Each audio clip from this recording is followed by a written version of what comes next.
Welcome, welcome, everybody, to DRUUMM's Elder Spiritual Odyssey.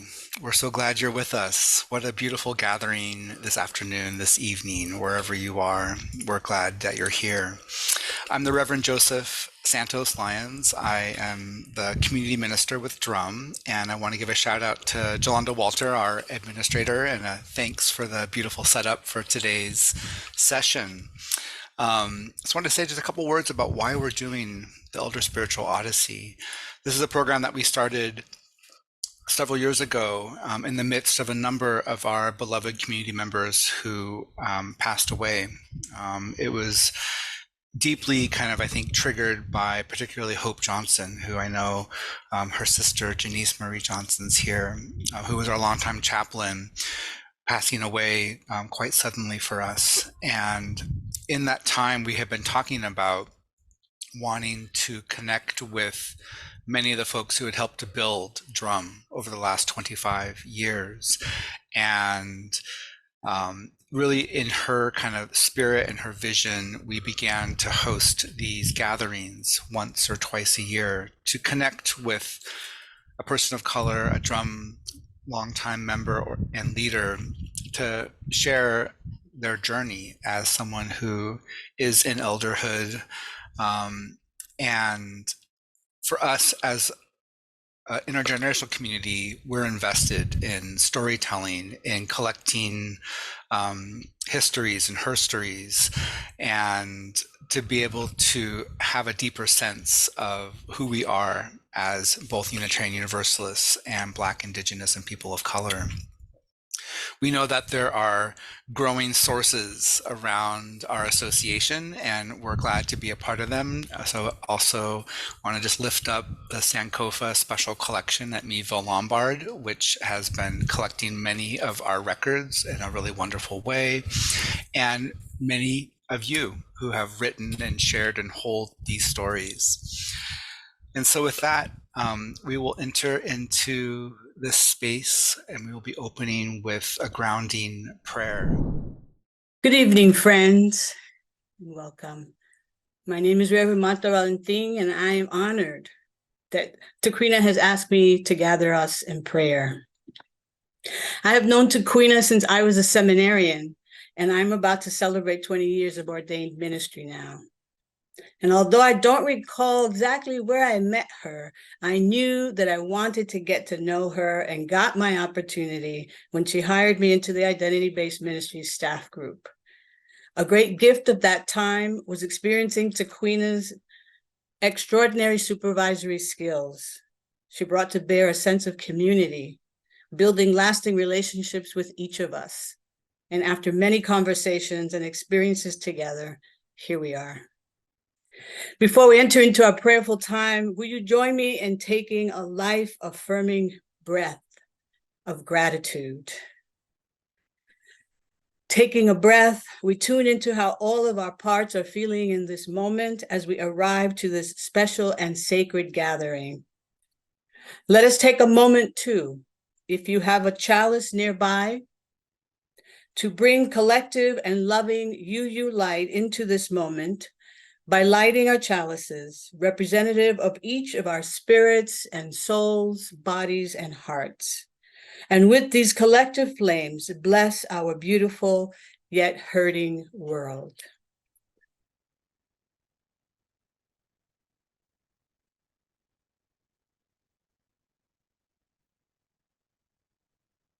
And in the warmth of that these flames kindle, I invite you now in stillness and with grace into a time of prayer. Precious and bountiful Spirit, known by many names, we are thankful that dear Taquiena came along at just the right moment when our beloved Reverend Bill Sinkford recognized that her quiet fire could move our faith into a direction that it would rather have not engaged in. Taquiena found ways thoughtfully, intentionally, to encourage us toward what is possible, to make space for each of our beautiful, many-cultured lives, opening an avenue where there should have already been one, and making it wider still for all who would continue to come along and add to our multi-story tapestry. Taquiena reminded us at each turning that our work together was to create a faith of belonging, to recognize that we are each other's in all the varied ways that acceptance might emerge. You were teacher and learner at the same time, showing us that relationships can be held strong, even and especially when there is conflict. And in the kind of conflict that seeks to separate us, with you, we chose to hold fast to each other, embracing and upholding our living values. In your visible knapsack of BIPOC liberation, the mirror you pulled out showed us the darkening faces of our beloved Unitarian Universalism as we grew in numbers, as we strengthened our theologies, as we made places at the table for ourselves. We are grateful that your gentle, ongoing love faithfully accompanied all of our journeys, as well as your own, toward a justice we knew was not just due us, but would be life-saving and heart and soul-saving. And in that mission to save us all, to move us forward as we expanded what Unitarian Universalism could and should look like, the key word was all. The thought of leaving anyone behind, not acceptable. We give thanks this day for your watchful wisdom eyes and your soft-spoken yet knowing truth-telling. For in your presence we have witnessed the many gifts you offered in hand and those left by the side of the road for curious minds to uncover, as you supported the leadership roles of other beloveds. You knew, with every success, we all moved forward. We have been a movement within our movement with you as one of our first and lasting leaders. And we express our gratitude this day for your decision to be among us, living your values and showing us how to live ours. Although your journey in Unitarian Universalism is far from over, we honor this moment with the affirmation that you have dedicated your ministry on behalf of all of us. And this we will not forget. This lives on in all of our hearts. Amen. Ashe. Blessed be. Y así es. Greetings, beloveds. It is my honor and privilege to introduce you to and to welcome Ms. Taquiena Boston. She is an exemplary spiritual leader within our sacred DRUUMM community and our Unitarian Universalist community. She's regal too. It is no accident that her name has Queen embedded in it. I've been looking forward to this program for a long time. Taquiena has been an inspiration to me over many years. We were eons ago, two UU adult volunteers doing good volunteer work. At some point, Taquiena joined the UUA. At a later point, I joined the UUA. Taquiena welcomed me warmly in her role as my supervisor. I can honestly say that work, although often challenging, had never been a burden for me as her supervisee. Taquiena chose to trust me time and time again with my sometimes mild and sometimes wild thoughts, ideas, concerns, hopes, and dreams for Unitarian Universalists. And Unitarian Universalism, still my cherished faith. Under Taquiena's leadership, I have grown and I continue to grow, both professionally and personally. Ever leading by example, Taquiena instills in me what supervision, authentic supervision, what it looks like, what it feels like, and what it is. She was my supervisor. She is my leader, my co-conspirator, and my dear sister friend. As a leader and as a UU, Taquiena is a culture builder who values community, inclusion, hospitality, culture, and more, so much more. Her multifaceted life experience, professional and personal, has, for so many of us across the generations, paved the way to set, to achieve, and even to surpass unprecedented goals that seemed impossible years ago.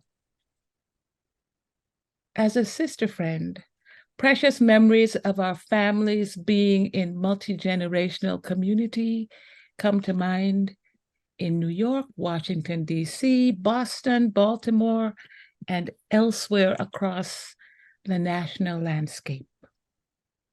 The Bostons, Mrs. Caroline Boston, Michelle Boston, and you, Taquiena Boston, define familial love. Taquiena, I have cherished joyful memories of you in New York. You meeting and holding my then tiny baby granddaughter, Simone.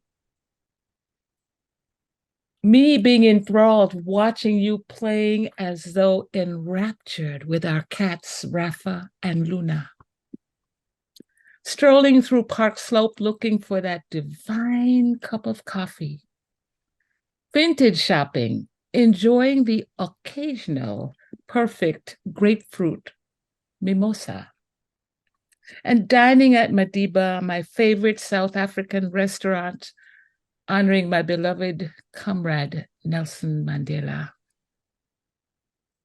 I also treasure your being there through the sad times, attending my dad's memorial service in Washington at Andrew Rankin Memorial Chapel at Howard University, your alma mater.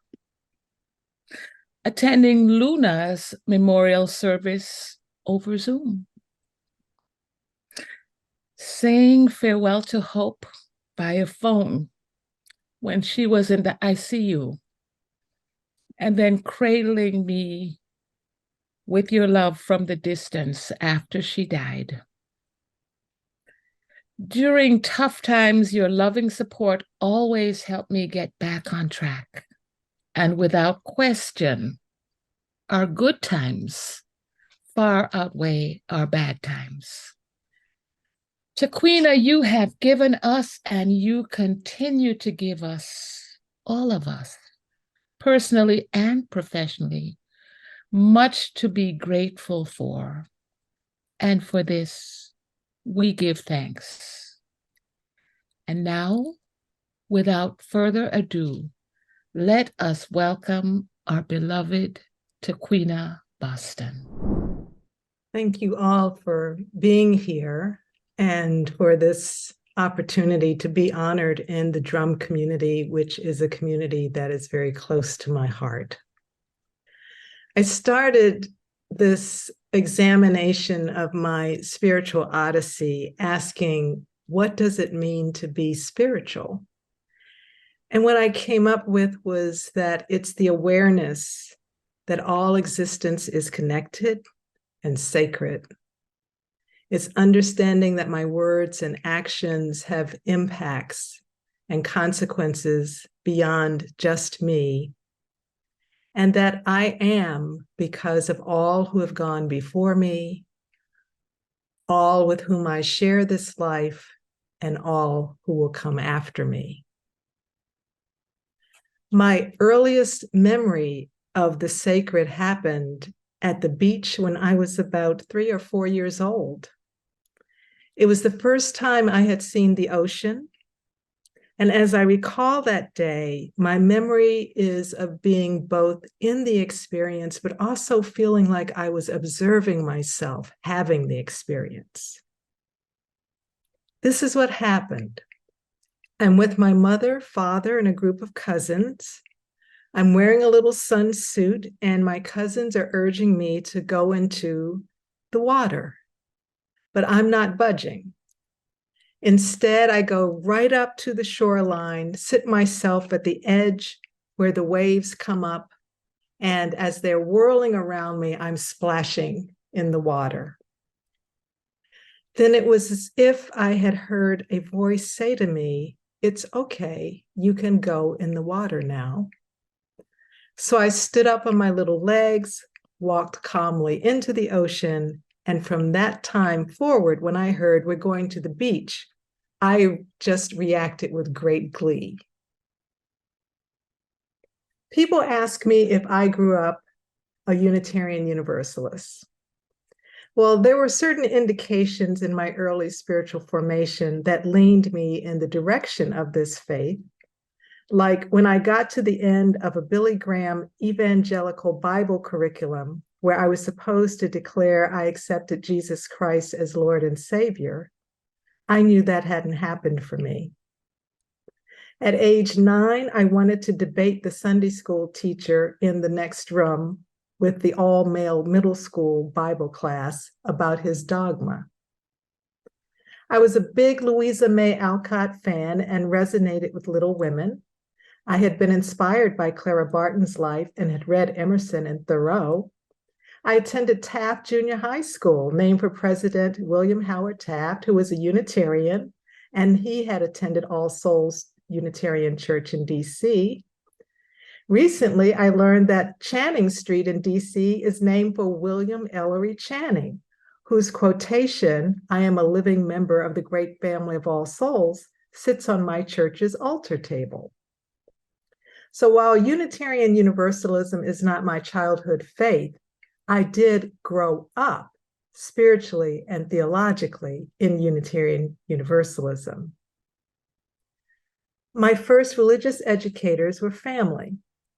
My mother, and when I stayed at her home, my Aunt Margaret, made sure I said my nightly prayers that always ended with all the people I wanted God to bless.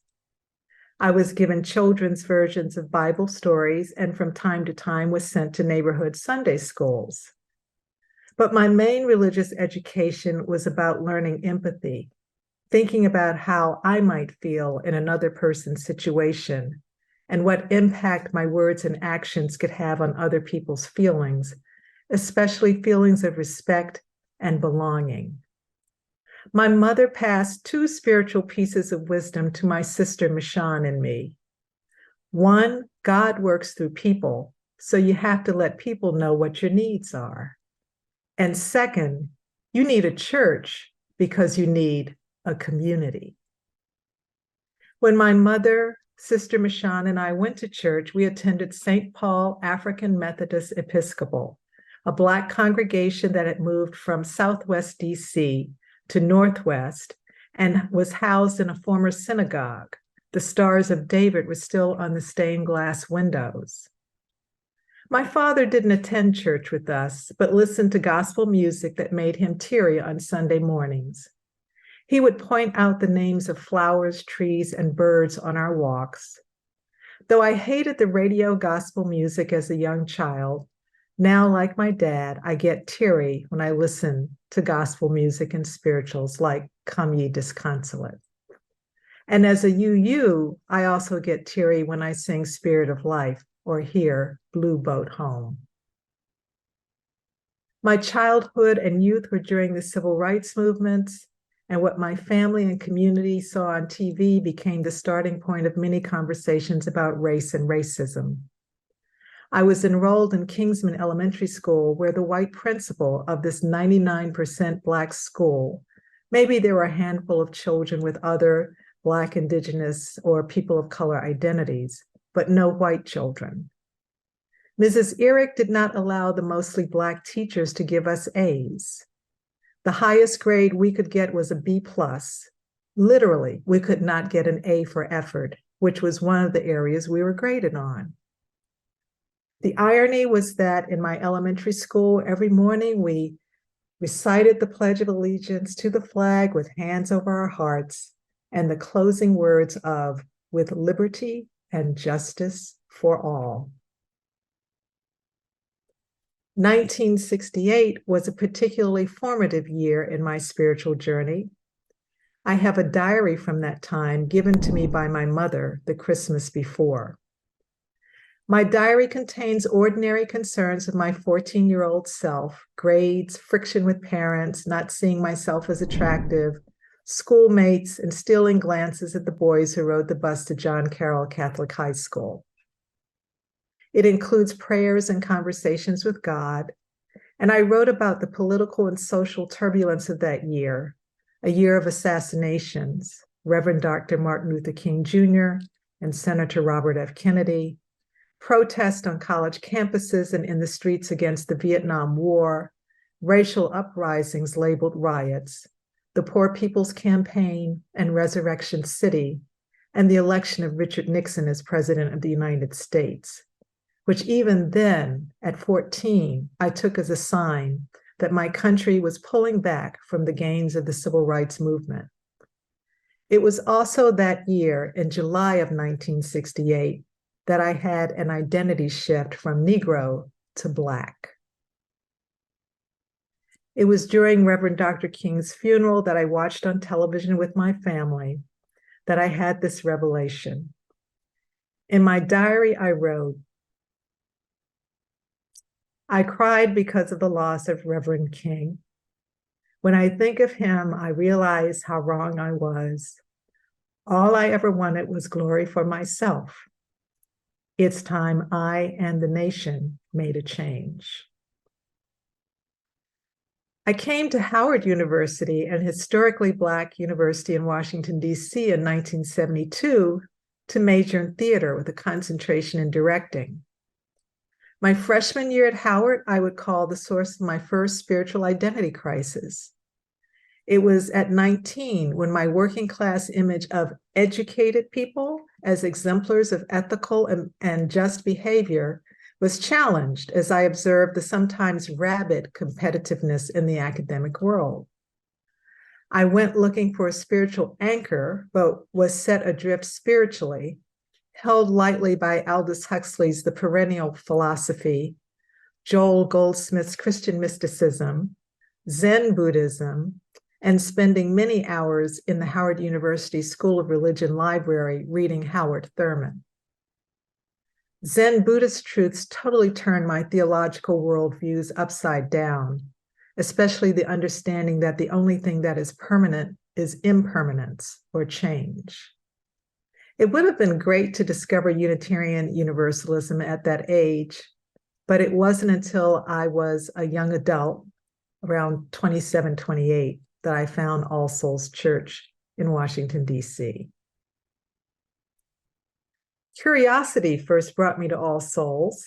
As a theater person, I was intrigued when I saw on the wayside pulpit that the Sunday service at All Souls was God's Trombones by James Weldon Johnson, who wrote the lyrics to Lift Every Voice and Sing. I was further intrigued by the bulletin board at the church full of social justice activities, which I would browse on the way to a play I was directing at Pierce Hall. One Sunday in August, my family and I decided to attend worship. It was a lay-led service, but during the fellowship hour in Pierce Hall, Don Robinson, now Reverend Don Robinson, greeted us and encouraged us to come again when Reverend Dr. David Hilliard Eaton, an African-American UU minister, was in the pulpit in September. I remember Reverend Eaton's sermon topic was The Dancing Woolly Masters, a book I had read, where he talked about how Hindu cosmology and physics were expressing similar truths about existence. In addition, the All Souls Choir was phenomenal, and we saw enough Black people and other Black, Indigenous, people of color worshipers to feel like we were among our people. But in 1983, I had another disillusion when my supervisor at the nonprofit where I was employed was fired by the senator, who was our chair of the board, not because she had done anything wrong or performed her job inadequately, but so that the senator could find a place for a staff member who had worked on his election campaign, but was not working out in his Senate office.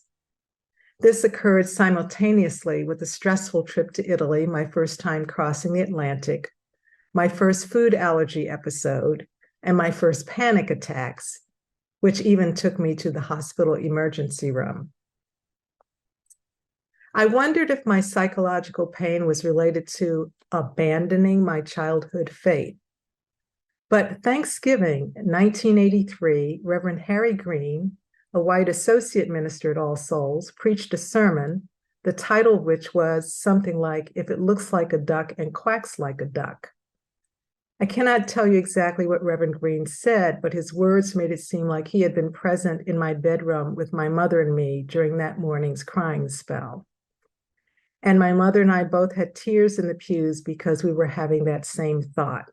And that's when I knew All Souls and Unitarian Universalism was where I was supposed to be. I am an All Souls Unitarian.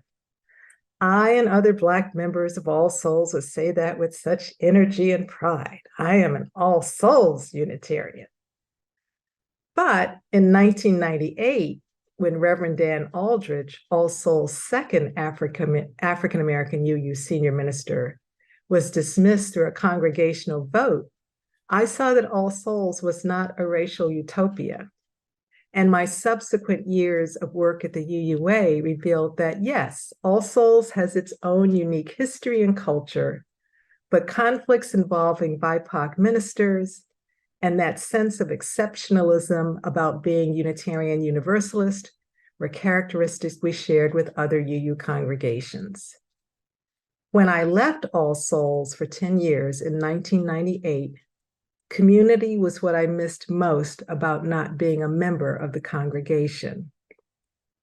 Still, I will say from 1984, when I signed All Souls membership book, until 1998, when I left along with other disillusioned Black congregants, I was a member of a Unitarian church. But it wasn't until I became involved with the UUA's anti-racism work and DRUUMM that I became a Unitarian Universalist, a member of a wider faith tradition and spiritual community. To retain my UU congregational connection, I joined the Church of the Larger Fellowship, and because of Reverend Marjorie Bowens-Wheatley, got contract work with the UUA's fundraising office to interview UUs about donating to the Journey Toward Wholeness anti-racism work. I had also been part of the UUA's pilot project called Anti-Racist Multicultural Congregations in 1996 because of my friend Marjorie. My introduction to the General Assembly was the 1998 Rochester, New York GA. The first workshop I went into was on a controversy over UU World's reporting of a Meadville Lombard gathering of BIPOC and white UU religious leaders. UU World reported the event as a Black-white gathering, ignoring the presence of other Black, Indigenous, people of color UU presenters. The rage and fury in that room was palpable, but I recall being really moved when Robert Diaz, a Native American UU religious educator, organizer, leader, stood up and said, "Ain't I a Unitarian Universalist?" Before I encountered the larger world of Unitarian Universalism, I thought I would become a UU minister. When I learned that Unitarian Universalist congregations were mostly white and privileged, I decided that my path was not ordained ministry. And though I didn't realize it at the time, I would be guided into institutional ministry to open pathways for BIPOC folks in Unitarian Universalist ministry and religious leadership. I did reestablish my membership at All Souls in 2009 at the invitation of their first gay senior minister, Reverend Rob Hardees, who was white, and the encouragement of my mother, who said to my sister Michonne and me, "You need a church because you need a community." Returning to All Souls was coming home with a deeper commitment to the church and to my faith. In 2013, I was one of 19 All Souls members who went on a Sankofa pilgrimage to Ghana, West Africa.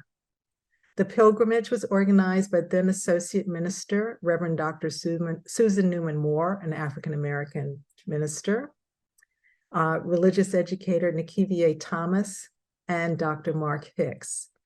They all planned the trip and gave us a year of experiences that would enable our group to immerse ourselves in the history, culture, and psychology of being descendants of enslaved Africans. On that trip, we visited Gold Coast and Elmina forts, where enslaved Africans were held until transport across the Atlantic to the Americas and the Caribbean. One of our guides, ironically named Justice, was descended from the first African Anglican bishop who cooperated with the European enslavers. Justice felt that his work as a guide was a way of being accountable for his ancestors' role in the transatlantic slave trade. He told us that for Africans marched from the interior of the continent, their first encounter with the ocean was going through the door of no return, where the ship set would crowd them into holding spaces where docked. I wondered, was that an ancestral memory I was having the first time I saw the ocean? In 2018, I witnessed another painful departure of a BIPOC minister from my congregation. However, I decided that this time there's no leaving. I don't see beloved community as a goal or a future state. I see it as the practice of how a people are together, even and especially in conflict, when it's hard to be together, when we have hurt and disappointed each other. All Souls is also the space to bring my wounded heart in a time where there is so much division, resistance to truth, and othering in the larger society. In this congregation, I get to practice presence, reckoning, forgiveness, and repair. I love All Souls as my community. I cherish my relationships there. I worked 22 years for the Unitarian Universalist Association from 1999 when I joined Faith in Action, where Reverend Mel Hoover was the director, and he invited me to become an anti-racism power analysis trainer. Those trainings with Crossroads Ministries put me in spaces where UUs would be challenged by the analysis, but the training was also opportunity to make relationships with UU mentors and anti-racism trainers like Reverend Mel Hoover, Dr. Leon Spencer, Robert Diaz, Reverend Chester McCall, Jafia Christos Rogers, Alandria Williams, Reverend Om Prakash, Reverend Josh Pollack, and Reverend Marta Valentine.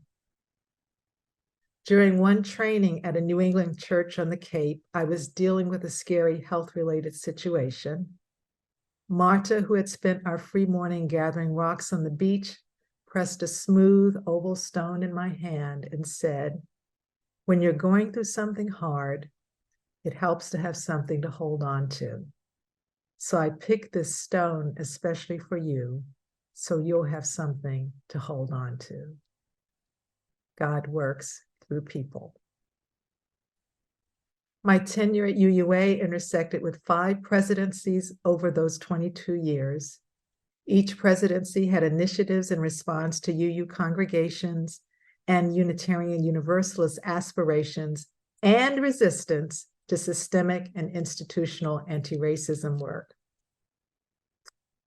From John Buren's and the Journey Toward Wholeness to Reverend William Bill Singford, meeting congregations where they are and moving from training to consultation, on to Reverend Peter Morales, where social justice organizing and partnerships were exemplified in the 2012 Justice General Assembly in Phoenix, Arizona, followed by interim co-presidents, Reverend William Singford, Reverend Dr. Sophia Betancourt, and Dr. Leon Spencer, bringing accountability and healing after the resignation of President Morales and other senior UUA staff.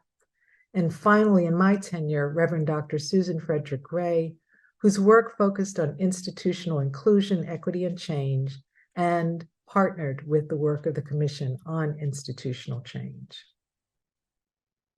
My observations about leadership during my tenure at UUA are that leaders are made by their times as well as the particular skills and talents they bring to a community's needs, that different times call for different kinds of leadership.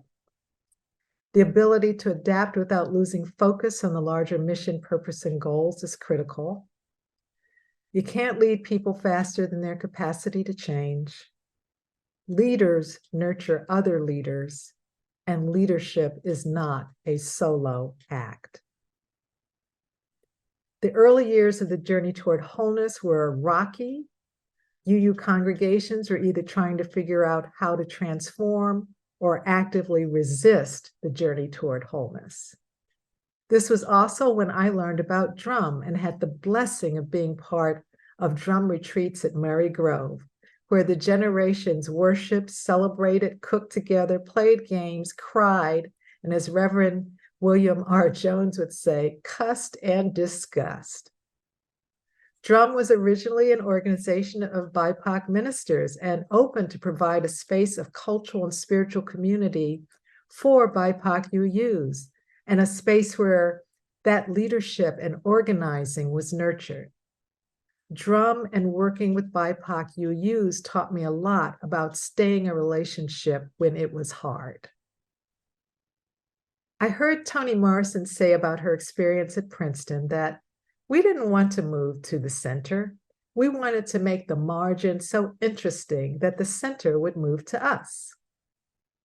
I believe that DRUUMM and our UU siblings in Blue, Trust, Equal Access, and all those UUs at the margin steering Unitarian Universalism to become beloved community in practice are actually the leading edge of our faith. In 2002, Reverend Singford, currently All Souls transitional minister, asked UUA staff to reimagine the association structure, and that's how Identity-Based Ministry Staff Group came to be. Identity-Based Ministries was created specifically to address the needs of Unitarian Universalists with marginalized identities, quote unquote. It was an imagined collaboration of Robert Diaz, Reverend Danielle DeBona, Reverend Keith Cron, and myself. Reverend Singford asked me to be staff group director, which was my first supervisory position in any organization. I sought the advice of my sister Michonne about supervising. I engaged a coach who had worked in nonprofit and educational settings doing racial equity work. But I will say I've been most fortunate in my UUA career to collaborate with people, many of whom are on this Zoom, who are expert and creative in areas where I am not gifted. Reverend Singford's presidency focused on meeting congregations where they are, starting with stakeholder gatherings in 4 parts of the country, where the Journey Toward Wholeness Transformation Committee engaged those congregations in conversations about how the UUA might resource them to do Journey Toward Wholeness transformation work. Those conversations produced the Just Change consultancy, developed by Paula Cole-Jones and Reverend Dr. Tracy Robinson Harris, recruiting UU religious professionals and lay leaders as consultants. Another outcome of the stakeholder gatherings was Building the World We Dream About, a curriculum developed by Dr. Mark Hicks, an All Souls DC member and professor at Meadville Lombard. Building the World We Dream About was in response to the call for a welcoming congregation curriculum on race. Fortunately, the UU affinity and stakeholder groups, DRUUMM, Journey Toward Wholeness, Young Religious UUs, Liberal Religious Educators Association, Interweave, and others, those who were involved in creating the guidelines for Building the World We Dream About, understood that in matters of race, there wasn't an equivalent to having a rainbow chalice to signal welcome for BIPOC religious seekers or UUs already in congregations. The origin of Finding Our Way Home gatherings for UU religious professionals of color began as a collaboration that involved UUA staff and BIPOC ministers who imagined how to provide support for their colleagues. Reverend Michelle Bentley and I partnered to organize that first gathering, supported by Reverend Dr. Tracy Robinson Harris and Reverend Dr. Richard Speck, Reverend Marjorie Bones Wheatley, Reverend Carlton Elliott Smith, Reverend Yobanzi, Reverend Leslie Takahashi, names I'm sure familiar to all of us, met at Gallaudet University for the deaf for a weekend. Reverend Yobanzi inserted the concept of healing and wholeness in ministry. Archine Turner, a seminarian at the time, and now Reverend Archine Turner, got herself invited and pushed for including seminarians in future BIPOC ministerial gatherings. It was Reverend Dr. Sophia Betancourt who would expand these ministerial gatherings to involve other BIPOC religious professionals. And that's how Finding Our Way Home was renamed, where the focus was on collegiality, worship, and community. Dr. Janice Marie Johnson brought an element of professional development and continuing education, inviting people like Iliff professor and author Reverend Dr. Miguel de la Torre and Lee Moon-Wah, educator, therapist, and documentary filmmaker known for Color of Fear. Reverend Peter Morales' presidency intersected with Justice General Assembly and mosaic makers, creating intentional multicultural congregations. The Mosaic Makers Conference was the idea of Reverend Alicia Ford. In addition, UUA's social justice work at the time was moving from national legislative advocacy to local and state organizing in partnership with those most affected by injustice and oppression. We learned that from folks like Reverend Joseph Santos Lyons, that is. Reverend Morales asked members of the UUA's executive team to reimagine the association's work and staff structure. So Meg Riley and I thought about how the separation between our anti-racism, anti-oppression, and multicultural work and social justice was a false separation. The Imagining was a staff group that brought this work together, and that is what became Multicultural Growth and Witness. The Justice General Assembly of 2012 was planned in partnership with immigrant justice organizers in Phoenix, who proposed that instead of boycotting Arizona, UUs could use General Assembly to shine the light on the injustice Sheriff Joe Arpaio and the state's laws were committing against the immigrant community. There was a spirit about that General Assembly that has been hard to replicate. It felt like a practice in beloved community. Mosaic makers put congregations in relationship with each other to both develop the focus of the conference, worship, leadership, congregational life, and social justice, and to learn from each other. It was an experiential and immersive experience for congregations that were engaged in intentional multicultural ministries and social justice. The first Mosaic Makers Conference took place at All Souls Church in DC in response to numerous requests from UU congregations to spend a weekend at All Souls to learn about intentional multiracial, multicultural ministry. The first Mosaic Makers looked at All Souls DC as a congregation that centered worship in building the multiracial, multicultural community, while engaging in racial justice work such as partnerships with New Orleans to build housing, voter registration via REAP voting rights, and marriage equality. In Multicultural Growth and Witness, we had no idea if there would be another Mosaic Makers, but Reverend Marlon Lavenhar invited our staff group to partner with All Souls Tulsa to do a second Mosaic Makers. Tulsa had a unique situation where a Black evangelical congregation, whose minister had adopted a universalist theology, came together with a Unitarian congregation that was heavily humanist.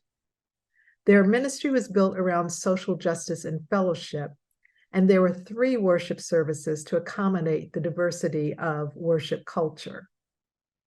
At the Tulsa Mosaic Makers, Reverend Miguel de la Torre put these questions before the congregational staff and lay religious leaders.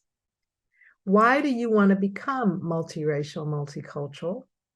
What are you willing to give up to become multiracial and multicultural? During a clergy day after the conference, Janice Marie Johnson and I put those questions to the ministers participating in one of 2 workshops The other was one on using media with Maggie Alston. It was a sobering reality that the BIPOC ministers shared that they had given up community, colleagues, and cultural expression, worship, and ministry for the sake of embracing Unitarian Universalist theology and faith. The white ministers realized that their ministries did not require such sacrifice. A third model for the Mosaic Makers Conference was the First Unitarian Universalist Church of San Diego's Spanish language ministries that established a campus for worship and religious education in Spanish, but also shared staffing and a focus on sustaining connections between the original church campus site and the Spanish language campus. I wasn't able to make that Mosaic Makers Conference because of appendicitis, but Dr. Denise Marie Johnson reported that there was much truth-telling from congregational leaders about the good, the bad, and the ugly, that Reverend Mitra Ranama introduced her wonderful edited work, Centering. Dr. Taquiena Nur Amin of Black Lives of Unitarian Universalists brought it with her presentation to participants, and Dr. Mark Hicks and white organizer Chris Crass worked it. The three interim co-presidents, Reverend Bill Sinkford, Reverend Dr. Sophia Betancourt, and Dr. Leon Spencer, were the balm in Gilead at a tumultuous time for staff at UUA, as well as in Unitarian Universalism. And Reverend Susan Frederick Gray's presidency focused on examining the UUA and Unitarian Universalist institutional policies and practices, particularly their impact on BIPOC and other UUs from identities marginalized in Unitarian Universalism. The UUA's internal work coincided with the Commission on Institutional Change. I was asked to serve as special advisor to the president on institutional inclusion, equity, and change. The UUA initiated an assessment of staff culture to identify areas of white supremacy culture and priorities for instituting change. A BIPOC staff retreat was created, and the staff were invited to nominate people to guide and monitor internal change work. That group named itself the JEDI, Justice, Equity, Diversity, and Inclusion Team. Affinity groups formed to provide staff space to share identity-based concerns in community. Monthly learning communities provided staff opportunities for continuing education in anti-racism, anti-oppression, and institutional change. Management training was instituted for all supervisors, that is, management training with an equity and inclusion lens, including all staff group directors. Despite many initiatives over my 2 decades working at the UUA, the challenge was always financial resources to support the work. And I also wrestle with questions about the timing of some of the changes that happened, mainly with regard to their impact on emerging leaders. Was it just coincidence that policy governance, which came from corporate culture with all its thou shalt not fail to, etc., and limits on executive power, was being introduced as the UUA elected its first president of color and more BIPOC folks were entering UU ministry? Was it coincidence that the presidential tenure at the UUA was shortened to 1 6-year term? Okay, alarm, thank you. Instead of 2 4-year terms, when the association was about to elect a woman to the presidency for the first time. Were the consequences of these changes considered in light of a more diverse leadership, or were emerging leaders with marginalized identities paying the price for dissatisfactions related to white male predecessors? I don't have the answers, but the questions still linger. I ended my tenure at UUA in December 2021. The 2020 COVID-19 pandemic viscerally brought home to me the reality of being an elder and my mortality. When the news reports came out of who was most at risk for this virus, I said, that's me.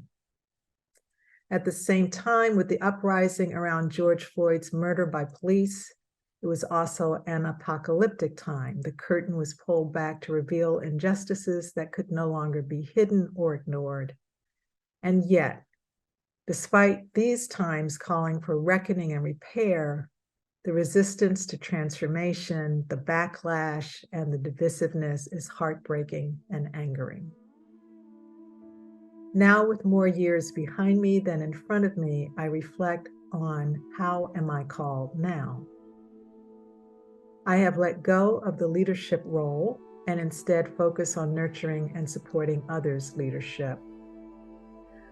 One note, every leadership position I've ever said yes to, whether that was church, school, Howard, and UUA, I was asked if I would lead. I don't seek leadership positions. In fact, every time the UUA elected a new president, I expected that I would be asked to lead. Instead, I got the opportunity to reimagine the work. I've since learned that in African-American culture, leadership is often by invitation. If it worked for Martin Luther King, it worked for Rosa Parks, well, why not work for me? A colleague said to me something like, "You don't know your faith is true until it has broken your heart." My spirituality is about keeping my heart open. Heartbreak, disappointments, and chaotic times are portals to spiritual discovery and deepening, opening in me spaces wider to compassion and to justice. I understand painful experiences, including those involving my congregation, as opportunities for learning and practice how to do beloved community moment by moment, to care for one another when feeling harmed or disappointed and even angry. So it comes full circle from my mother's God works through people, and you need a church because you need a community. I am grateful for all the people I have journeyed with who made the hard times bearable and the good times joyous.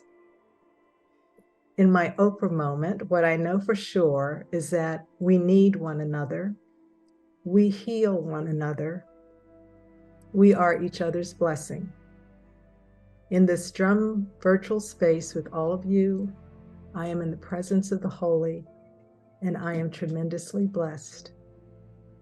Thank you for the honor and the privilege of sharing this elder spiritual odyssey with you. We transition to Reverend Carlton. Thank you, Taquiena, Taquiena. we love you. Yes, This is so yes, beautiful. yes. Amazing. Thank you. Amen. That was amazing. Thank you so much. Yes, thank you, Taquiena. Thank you, thank you, thank you. So Reverend Carlton, Jolanda, if you want to spotlight. Hi, everybody.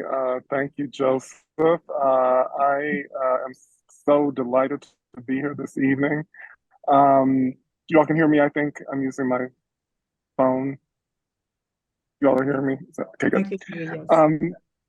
Great. I am so thrilled to be here. For those of you whom I haven't had a chance to meet yet, I'm Reverend Carlton E. Smith. I use he, him pronouns. I serve as lead for the Pacific Western region of our association. I'm with you at this very moment at the airport in Denver. I was not able to get back to my house in time, coming back from a gathering of leaders of our national and regional congregational life staff that was held in Wheeling, West Virginia. So it was a nonstop flight, and I just got back. But when Taquiena asked me if I would be available to be part of this elder spiritual odyssey, I could not say no. I cannot say no to Taquiena Boston because when she asks, it's something good, and that she's worthy of everything that she asked for. I'm as for visual description, I'm a brown-skinned African-American man. This evening, I'm wearing a gray sweater with a black shirt underneath.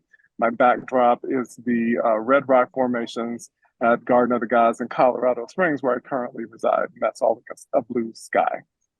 Taquiena, what can I say? Your spirit. I'm just going to keep talking over the the loudspeaker. I just give them a moment, so I don't have to compete. Okay, thank you very much. It's not coincidental, I think, that I'm at an airport sharing this, because for a while there, Taquiena and I were just sort of zapping back and forth across the country at different conferences and meetings in Boston and Washington and back and forth. But yes, here we are once again tonight. And Taquiena, I do want to say to you from a personal standpoint, I'm just so appreciative of who you've been in my life as a colleague, as a friend. And you sort of like didn't really get into the depths of it, but if anybody, when the history is written about how that Black Lives of UU came about, your name will be at the front of that, because I know that when we were first trying to figure out like what we were doing, the five of us that had initially started out, and then later seven, that there was just so much question, and couldn't figure out like the funding thing. But you found like pockets here and there of money that could be applied towards it. So you are that leader who makes things possible for other people, and I would say you are continuing the work that you had already started all throughout your career of supporting and helping people come up in leadership. I know you did that for me. So I love you and I appreciate you. And I'm just so grateful for this opportunity to celebrate you and affirm you and appreciate you. And with that, I'm going to stop talking and open up the floor for others to share their appreciations and affirmations of you, dear friend. And I would ask if people would use their thumbs up indicator in Zoom. Maybe we could do it that way and we can just go down the line like that. If people want to enter in their appreciation in the chat, glad to do that as well. So yeah, who would like to be the first to, or the next person to share? Taquiena, oh, what can I say? I have had the absolute pleasure of working with you on projects and just getting to know you, calling you a friend. And of all the many things you talked about, the one thing you didn't talk about is if you need to know a good restaurant, go with Taquiena. She always takes you to the best places in any city because she knows a lot. We used to play a game, 6 degrees of separation of Taquiena Boston. Because name anybody, and there are 6 degrees between that person and Taquiena. But really, for all that you've done, for all of your leadership, and so many in your way, in your particular way of gentle prodding, kind insistence, wise counsel. I am forever grateful. I am because you are. I just want to say that listening to your essay was just so educational. I mean, I learned so much that I didn't know. So I really, really appreciate it. And I think I'm going to listen to the recording of this because there were so many gems of wisdom. And so thank you for all your service. And I also wanted to check, were you at the 1992 African American UU conference in Philadelphia? No, I wasn't. I had no concept of the broader UU world until 1998. Okay. Was that the one where they laid a headstone for Frances Ellen Watkins Harper? That is the one. I was there for that. Okay. So you're in that photograph. Yes. Beautiful. Yeah, she's kind of like my UU saint because she also was AME as well as Unitarian. Yes, yes, yes, that's right. Greetings to everyone. Taquiena, heart to heart. This is a woman who I saw as a bridge over troubled waters in our faith. She came at a time when we had to move from the advocacy and disruption and getting the attention of the mule of racism by smacking it in the nose and getting them kicking I'll never forget one of the first times we were together. I didn't really know Taquiena Percy. I knew about her and I knew things she and Marjorie around, but we were in a meeting together. And I remember we were going around sharing and talking, but you had the right to pass. And Taquiena was kind of new to the group. And when it came to her, you passed. You said, I'm Taquiena Boston, but right now I'd like to pass. But the one thing I noticed as we went around the room is her eyes were taking everything in. That she was paying attention to what everyone else was saying and doing. She has a couple tells, and I won't tell them to other people, to know when she really gets it all together. And at the end, she just kind of quietly says, thank you for letting me be. I know I'm in the right place. Mm. And you've stayed in that place through the years. And not only have you kept your cool publicly. Publicly, yes. I said publicly. I know some of the other pieces of how you can be and know. And that was one of your gifts, because people would never guess from seeing you that you would be a revolutionary at heart and planning the revolution while smiling into their face while everybody else was making it happen. That's a rare talent, a rare gift. And it was so much needed at the time it happened. And your sharing of the history right now, that's part of what I think is important, because we've been, as you know, from those early days of training, we said that we were trying to create a new way of thinking and being beloved community. And that people would not know, and we wouldn't know if that was possible for at least 30 years or more. Yes. If we could change from the inside an organization. I want to say, Carlton, you, all the others, Janice, all those I was blessed to live with and work with and help make change with. It ain't finished yet, but we should have improved as possible. It couldn't have happened without you. Thank you. Well, it means a lot to me that the Reverend Mel Hoover is here, because Mel opened the door for me, he and Marjorie, in this work. And as I said, I was a member of a Unitarian church, but I didn't become a Unitarian Universalist until I was engaging with folks like Mel and Marjorie and Bill Gardner. I mean, so many, Robette, who really,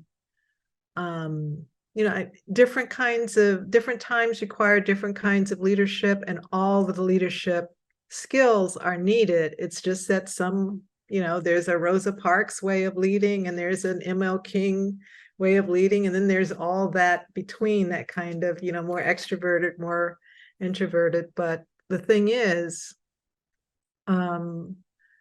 it's been, for me, how do I recognize and nurture other people in their leadership, because I don't have all the gifts or talents or everything that's needed. And so really just being attuned to the fact that there are folks. I mean, when Alicia said, I wish there was a program called Leap of Faith about congregations who had done, interesting things around growth, learning from each other. And Alicia Ford said, I wish we had a leap of faith for congregations that are intentionally trying to become more multiracial, multicultural. And I thought, great idea, okay, go with it. And Alicia did. And then Janice picked it up and kept carrying it. And we just never knew. We thought there'd be that one conference. We didn't necessarily think there would ever be another Mosaic, but the door was open, and then other folks wanted to be part of it, and other folks wanted to learn from each other, and congregations. And the thought was, you, Reverend Mel, had the hardest part, because you were bringing some ideas and concepts and frames that people were not only not ready to accept, but it was just, it was like for them what my 19-year-old experience was at Howard. Okay, so I could, it's just like your world's been turned. What you thought was true is not true. There's other truths. And so that was like the hardest part of the work, was just getting that frame, that anti-racism analysis into the system. And then what those of us who came after were able to do was to say, okay, there are enough congregations or leaders with this energy who want to go. If the rest of you want to be, there, fine, but we're going to come together and we're going to keep going. And as my sister would say, my sister Michonne, the train is leaving the station, get on board, but the train is going to leave the station. And it's not so much that you're leaving anybody behind, but it was about showing what was possible and working with those who had the energy and not letting their creativity and their leadership be drained by those who didn't yet have the vision. So thank you. And again, all of you are my teachers. And I think we are all co-creators. And in a time like this, which for me, almost daily, there's some situation in the world that brings me to tears. And what I hold on to is that those of us who have a vision for another way may be the ones who are keeping this planet from going totally off the rails. Just holding that space for justice and holding that space for compassion and holding that space for love is, I think, the balm in Gilead for these times.